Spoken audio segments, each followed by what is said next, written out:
конкуренция. Всичкото е връзки и далавери. Вторият проблем, това е, че много се краде. И затова не е въпросът към моя приятел там, да вземе, да каже как ще го решим този проблем. Ами ако му оставите, ще кажеш... Здравейте, само да ми направите забележка, ако не се чува. Чувате ли ме? Окей, благодаря. Още започвам така, дължа благодарност на всички, на всеки един от вас, които сме тук. Този път аз ще смена малко риториката и щях да говоря точно както искаше възрастния господин, приемете моите адмирации. Сега, това, което ще чуете, Ивелин заедно с мен го има разписано. Проблема е, че аз не мога да ви го обясня в детайли, защото те ни крадат идеите. Той като каже нещо и след това на другия ден възраждане штрака с пръсти и казват същото. Тъй като... Без да имат желание да го използват. Да. Тъй като аз не съм си водил записки за тази среща, може да ви се струва малко разхвърляно, ще говоря така, че да не наруша закона. И почваме от конкретиката, само ще ви помоля да ме изслушате и след това ще отговоря на всеки един на въпросите. Един от основните проблеми, както каза Ивелин, това са сметищата, това е така. Той говори от гледна точка на замърсяване на природата, аз ви говоря от гледна точка на бизнеса. Бизнеса с боклук, знаете, няма да ви уча, в цял свят се държи от мафията. Как се решава този проблем?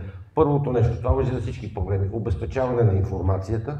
Второто нещо, показване на информацията на обществото и заедно с обществото взимане на решение. В случая това ще го направим, сигурен съм, че се влезем от страна на опозицията. Тоест, всички сметища нерегламентирани, говоря за големи нерегламентирани сметища, в градовете те са вече локализирани.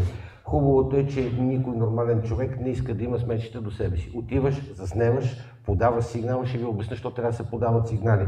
Тези сигнали на мен ми трябват като трамплин, да имам лице, да отида в Европа и да кажа, че тези нашите управляващи ни тронат с боклуците от Европа. До тук ясен ли съм? През нерегламентираните сметища обикновено се крадат европари. Как става това? Ако имаш регламентирано сметище, един камион с отпадък от строеж, отиваш и трябва да платиш 200 евро. Когато го изхвърлиш тук във вашия двор, тия 200 евро ми отиват в джоба, но аз съм ги откраднал от Европа. Европейците, за разлика от нас, си ценят много парите и взимат мерки, справка софийските нерегламентирани сметища от метрото. До тук ясен ли съм с мерките как става? Така, другото, завода за боклук, любим метод на олигарсите, там, които се сетите, същите тия олигарси спонсорират и някои от партиите, които дори вече няма да хванете 1%. Какъв е номера? Имате един вид боклук, редовен за внос, имате втори вид боклук, медицински отпадък, който струва 3 пъти повече.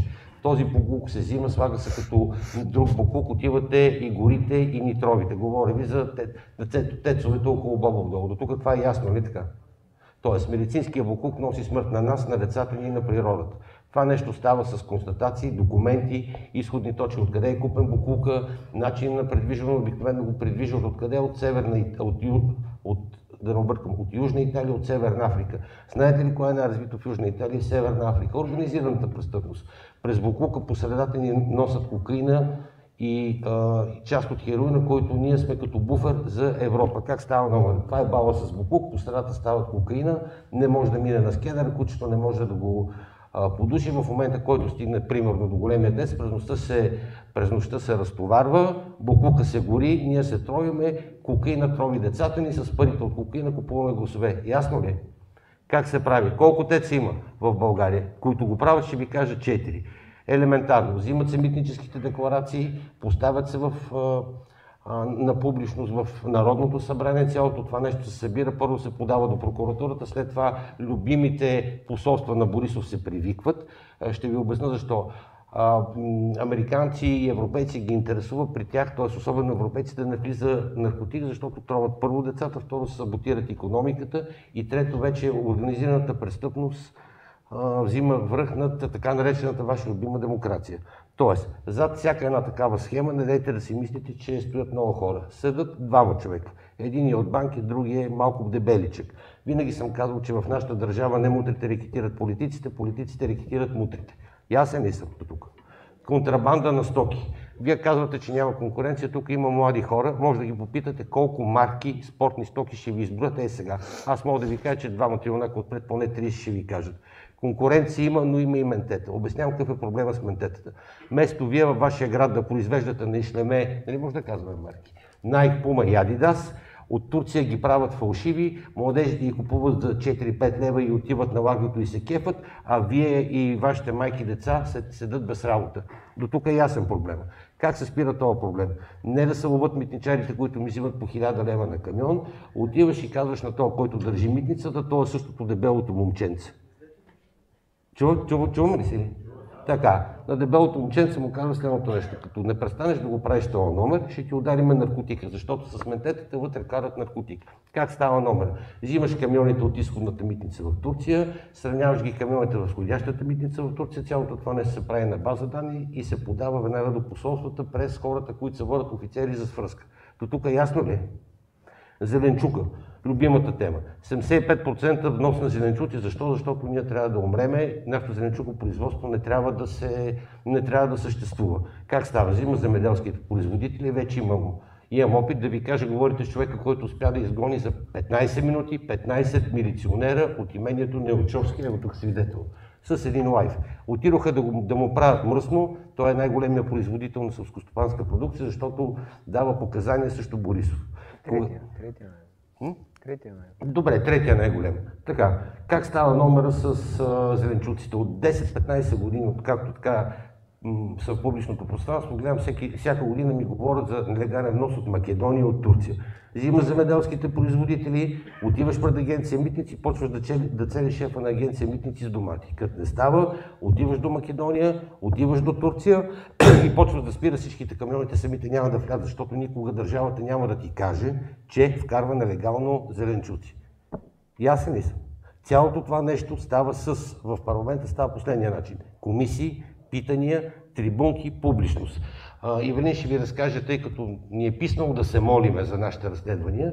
В момента правим на независими медии. Аз мога да ви се похваля, че аз съм случил от господин Сашо Диков. Смятам, че неговото име е достатъчно, за да разберете аз какво мога да направя, дори и само. С зеленчуците горе-долу нещата са ви ясни. Другото нещо. За всеки един проблем се поставя, първо трябва да се събере достатъчно информация. След това нашите големи крадци се притесняват, че може да се разкрият малките крадци. Ако тръгнат да се разкрият малките крадци, стигат обикновено пак до двама човека. Дебелото и Буци. Като почнеш да удариш малките, те сами се ги отстраняват, за да могат да запазят голямата кражба. Когато не им идва акъла, събира всичко, знаеш как става, обикаляш посолството и почваш да тръбиш. Селски начин, но върши работа. И това е докато сме в опозиция. Когато дойдем на власт, обещавам ви, че ще проведем друг разговор. Това го казвам това, което зависи от мене. Ако искате, мога да ви обясня как се борави с кражбата на ДДС, с контирането на ДДС, така наречените каруселни сделки. Не е нужно да знаете израза. Каруселна сделка е кражба на ДДС през 4 или 3 страни от Европейския съюз с износ на ДДС от страна извън Европейския съюз. Тоест, въртиш една стока и ефективно изнася, за да откранеш ДДС-то. Това е приоритет на оловци специално. Оловци пак са много загрижени за техния бюджет, не за нашия бюджет.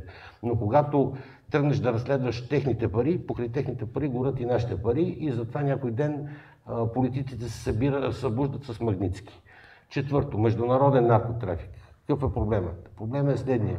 2/3 от хероина от Афганистан отива за Европа през нас, защото сме на Балканите. Работи се с няколко служби. Англичани, германци и французи. Само капиталистически страни, които не са в Европа, имат далавера от това да минава толкова много хероин. Защото през хероина те си финансират войната, която е касапницата в Украйна, както и други неща. С тях не се работи, защото е контролирано. Всичко, което минаваше през Русия и Украйна, минава сега през нас. Как става номера? Когато видиш един камион, говоря ви на система електронна в митниците, че кара доматено пюре от Иран, дали ще го провериш за хероин? Ще го провериш, защото ние си имаме доматено пюре. Обикновено, когато имаме такива данни, мога да ги говоря от моят горчив опит, аз не ги давам тук, давам ги на хора, които говорят чужди езици, са офицери за свръзка и те след 6 месеца кучето Ханс хваща поредния половин тон кокаин. Нали, горе-долу казвам ви това, което мога да ви го кажа, за да не издаваме всичко и най-силното нещо, това е публичността. Няма нищо по-страшно от самия страх, знам го от личен опит. В момента, който почнете да ми изкарвате кирливите лизи, първо ви плашат, след това идват с пари, след това ви побиват, за следващото не знам, като стане ще ви кажа. Мене са ме трепали, извинете ме, за да са 3 пъти, както виждате, не са ме оплашили. Аз смятам, че за начало това е достатъчно от мене. Ако имате въпроси или Ивелин да ви довърши. Доволни ли сте горе-долу от отговора, който ви дадох?